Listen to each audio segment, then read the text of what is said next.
পাকিস্তানের উপপ্রধানমন্ত্রী ও পররাষ্ট্রমন্ত্রী ঢাকা সফরে ৬টি চুক্তি ও সমঝোতা স্মারক সই হতে যাচ্ছে। শনিবার দুপুরে ২ দিনের সফরে তিনি ঢাকা পৌঁছেছেন। রাওয়ালপিন্ডির নূর খান বিমান ঘাঁটি থেকে শনিবার সকালে ঢাকার উদ্দেশ্যে যাত্রা করেন পাকিস্তানের উপপ্রধানমন্ত্রী ও পররাষ্ট্রমন্ত্রী ইসহাক দার। ২০১২ সালের নভেম্বরে হিনা রাব্বানী খানের কয়েক ঘন্টার ঢাকা সফরের প্রায় ১৩ বছর পর কোনো পাকিস্তানি পররাষ্ট্রমন্ত্রীর ঢাকা সফর এটি।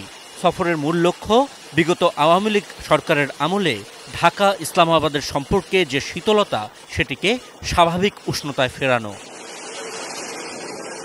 পাকিস্তানের সামরিক বিমানে করে স্থানীয় সময় দুপুরে ঢাকার হযরত শাহজালাল আন্তর্জাতিক বিমানবন্দরে পৌঁছান ইসহাক দার।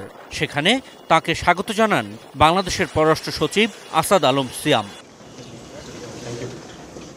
শনিবার বিকালে রাজনৈতিক নেতৃবৃন্দের সঙ্গে সাক্ষাতের পরদিন ইসহাক দারের সফরের মূল আনুষ্ঠানিকতা। রোববার দুই দেশের পররাষ্ট্রমন্ত্রী পর্যায়ের বৈঠকে বাংলাদেশের নেতৃত্ব দেবেন পররাষ্ট্র উপদেষ্টা তৌহিদ হোসেন। এই বৈঠকের পরপরই সই হওয়ার কথা দুই দেশের সরকারি পাসপোর্টধারীদের ভিসাবিহীন চলাচলের চুক্তি।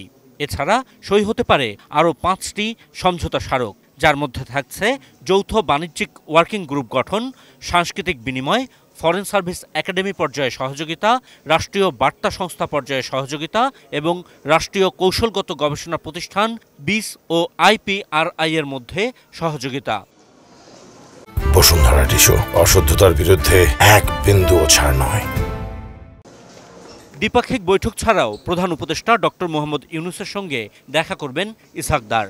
বাংলাদেশে গণ অভ্যুত্থান পরবর্তী অন্তর্বর্তী সরকার দায়িত্ব নেওয়ার পর এক বছরে এটি পাকিস্তানের তৃতীয় কোনো মন্ত্রীর ঢাকা সফর। গত জুলাইয়ে পাকিস্তানের পররাষ্ট্রমন্ত্রী মহসিন নকভি ঢাকা সফর করেন। আর গত বুধবার থেকে ঢাকা সফর করছেন পাকিস্তানের বাণিজ্য মন্ত্রী জাম কামাল খান। আশিকুর রহমান অপু, এটি নিউজ, ঢাকা।